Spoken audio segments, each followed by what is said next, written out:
friends, and welcome back to Escape from the Narcissist Cage. This is part 3, and today I'm going to pull back the curtain on what it really took to begin to rebuild my life, financially, emotionally, and digitally, while still living in fear. Because let me tell you something that not everybody mentions when you're talking about surviving narcissistic abuse. You see, it's not just about walking out the door, it is about creating a life so safe, so stable, and so goddamn sacred that they can't touch you anymore, even if they try. And it's also about staying safe in the process. So let's get into it. Rebuilding credit in the ruins. When I say that my credit was wrecked, I mean that looked like a demolition site. 9 moves. 9. Broken leases. Utilities in my name, because everything was always in my name. Collections that I didn't even recognize. And a husband who had zero issue using my identity like it was his birthright. After all, he married me. And I felt the shame of it for years. For years, I thought it was me. But honey, the truth is, shame does not pay the bills. So I had to get to work. I had to fix that shit. I started by opening a self credit builder account. I'm going to leave the link to self in the descriptions because honestly, it did save me. It rebuilt my credit a little bit at a time. Now, there are other credit builder accounts out there, and I'm sure they are just fine, but self is the one that I used. I also got a low limit Capital One card. Thank you, Capital One, for trusting me. And I made small purchases. Then I paid that off every month. I opened a secret online only because if you've ever heard my story about breaking up in a small town, I had to do it in secret. Online only account, and sent $20 from every paycheck to a savings account, one that I locked down. So there was no overdraft allowed. I couldn't accidentally overdraw my checking account and have my money go from my savings. And then I took 10% of my gig income, my Instacart, my Etsy, my Shipt, my Medium, and I funneled that into that savings account too. These were tiny moves. They had to be because I had to do it in secret. And I was monitored. Absolutely everything was monitored. But honestly, after being made to believe that I was the one that was bad with money for decades, they were revolutionary. I also pulled my credit reports at freeannualcreditreport.com. I highlighted any of the errors, I disputed what I could, and I made payment plans for what I couldn't avoid.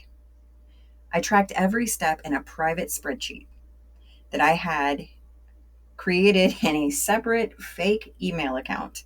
Well, not fake, I used it, but a separate email account that was never accessed from anything that he could have access to. And little by little, my score started climbing. I knew that I couldn't leave a digital trail. I knew because, horror of horrors, I found out exactly how resourceful and overarchingly monitoring that a narcissist can be. I had to become the queen of stealth. I opened a P.O. box near my job and rerouted all of my mail there. If anyone asked me, why do you have a P.O. box instead of a physical address? I just told them my mailbox kept getting broken into. I created a brand new email account, one that was never accessed from our Wi-Fi, my phone, or my personal laptop, only from work or the library, and it was in a fake name. And yep, I even bought a burner phone from a Dollar General 2 counties away. Registered that in my best friend's name and locked it away at work. And how did I explain having to be 2 counties away? Well, it was for a work training. That burner phone number was the number I used on every resume and job application, every place that I looked for. And speaking of jobs, I started applying everywhere that I thought I might land. I even used a fake name on FlexJobs and ZipRecruiter, just in case. Because when you're dealing with someone who wants to control you, your plans are your power, and your privacy is your protection. While all of this was going on, I started building a business behind the scenes. No launch, no posts, just quiet creation, content, planning, visioning. I didn't even use my own name. It was sacred, it was mine, and I needed it to be untouchable. Everything that I just shared with you, it didn't happen randomly. I made a checklist, a real, tangible, keep it hidden kind of list. Secured mailing address? Check. Private phone and email, check, check. Credit repair steps, check. Resume and job search actions, check. Emergency documents, housing leads, business vision steps, money moves, savings goals, and safety plans. I checked things off one by one, slowly, quietly, and fiercely. Listen, I know this feels impossible sometimes, like you're living a double life, like you're crazy. And for those of us with an empathic spirit, it's hard to lie to someone and to know that you're lying to them.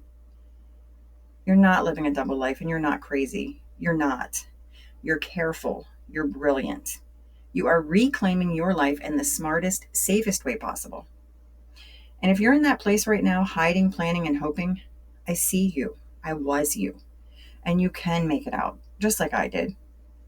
If this resonated, please hit the like button, subscribe, and share this with someone else who needs it. And if you want the digital escape plan I mentioned, check the link below. I've made it available as a free download because you're not stuck, you're preparing, and you're closer to freedom than you think. You've got this.